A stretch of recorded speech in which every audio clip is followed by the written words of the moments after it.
बिस्मिल्लाहिर्रहमानिर्रहीम। नाज़रीन कराम अस्सलाम वालेकुम। हमारे इंतहाई मोहतरम वज़ीर आज़म साहब कमोबेश हर तकरीब में पूरे खुशू खुशू के साथ एक ही सदा लगाते नजर आते हैं, वतन की मिट्टी मुझे एड़ियां रगड़ने दे, मुझे यकीन है चश्मा यहीं से निकलेगा। अब पता नहीं वज़ीर आज़म साहब और इनकी जमात जो पिछले 36 सालों में किसी न किसी तरह बरसरे इक़्तिदार रही और ख़ुद जनाब शहबाज शरीफ जो पिछले 5 सालों से मनसब वज़ारत उज़्मा पर बराजमान हैं, वो चश्मा आखिर क्यों ना निकाल पाए। और जब वज़ीर आज़म साहब चश्मा निकालने पर आए तो इनके बराह रास्त अहकामात और इस पर अमल दरामद ने करप्शन का गढ़ समझे जाने वाली पाकिस्तानी पोर्ट्स को मुनाफा बख्श बनाने के रास्ते पर डाल दिया।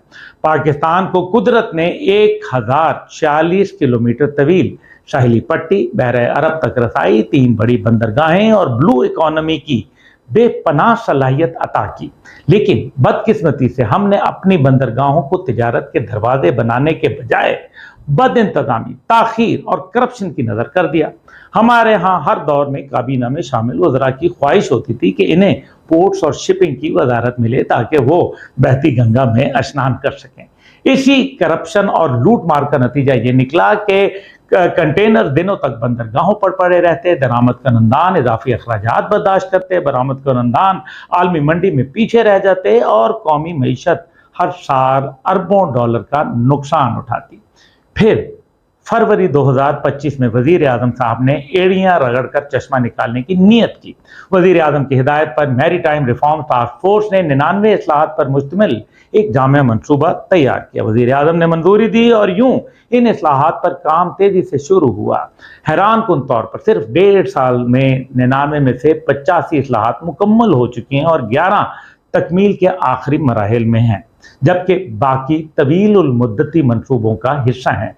इन इस्लाहात के नतीजे में पाकिस्तान की तारीख का पहला नेशनल पोर्ट मास्टर प्लान तैयार किया गया। बंदरगाहों के लिए यकसा टैरिफ नाफिज किया गया। Digital customs clearance, port community system ERP, vessel traffic management system, जदीद स्कैनर्स और कंटेनर ट्रैकिंग जैसे निज़ाम मुतारिफ कराए जा रहे हैं। कराची पोर्ट की कीमती ज़मीन से तजावज़ात हटाई गई, ट्रांजिट ट्रेड को आसान बनाया गया और मुकामी शिप बिल्डिंग, शिप रिपेयर और शिप रीसाइकलिंग की सनत को भी दोबारा मुतहर्रिक किया जा रहा है। आदाद व शुमार बताते हैं कि कार्गो हैंडलिंग में इजाफा हुआ है, कंटेनर्स की क्लियरेंस का वक्त कम हुआ है, जहाज़ों के इंतजार का दौरानिया घटा है और ट्रांसशिपमेंट सरगर्मियां दोबारा बहाल हो रही हैं। अगर ये रफ्तार बरकरार रही तो न सिर्फ बंदरगाहों की आमदन बढ़ेगी बल्कि पाकिस्तान खित्ते के तिजारती मसाबकत में भी बेहतर मुकाम हासिल कर लेगा। यकीनन अभी मंजिल दूर है। पाकिस्तान आज भी हर साल अरबों डॉलर गैर मुल्की शिपिंग कंपनियों को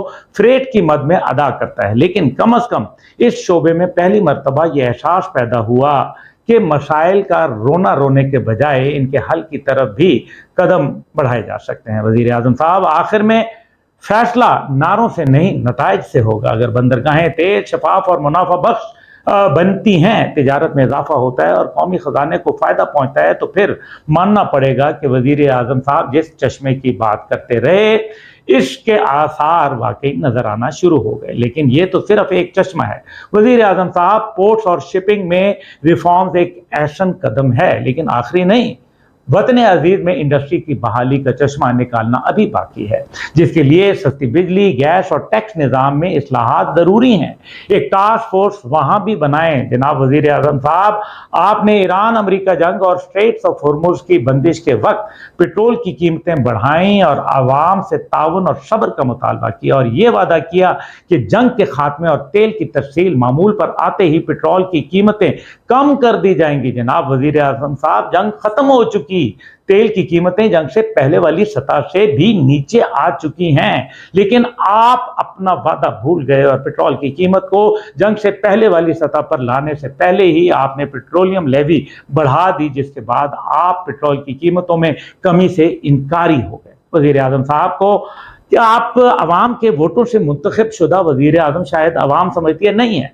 آپ ان کو جواب دہ نہیں ہوں گے، لیکن پھر بھی حکمرانی کے کچھ اصول ہوتے ہیں۔ وزیر اعظم صاحب، پاکستان اور پاکستانی عوام کو بہت سارے چشموں کی ضرورت ہے، اس لیے ایڑیاں رگڑنے کا جو سلسلہ آپ نے شروع کیا ہے اس تسلسل کے ساتھ جاری رکھیں، کیونکہ عوام کو آپ جواب دہ ہوں یا نہ ہوں، لیکن اس وحدہ لا شریک کو آپ ضرور جواب دہ ہوں گے، جس کے ڈر سے مسلمانوں کے دوسرے خلیفہ حضرت عمر فاروق ساری رات رویا کرتے تھے۔ وہی عمر فاروق جن کی سلطنت 22,51,000 مربع میل پر پھیلی ہوئی تھی، اور وہ اس کلیئر ہوتے تھے کہ اگر فرات کے کنارے ایک کتا بھی پیاس سے مر گیا تو اس کا حساب خلیفہ وقت سے ہوگا، جبکہ آپ کی سلطنت کا کل رقبہ صرف 3,40,000 مربع میل ہے، اور آپ کی رعایا جو ہے وہ لگ بھگ 25 کروڑ نفوس پر مشتمل ہے۔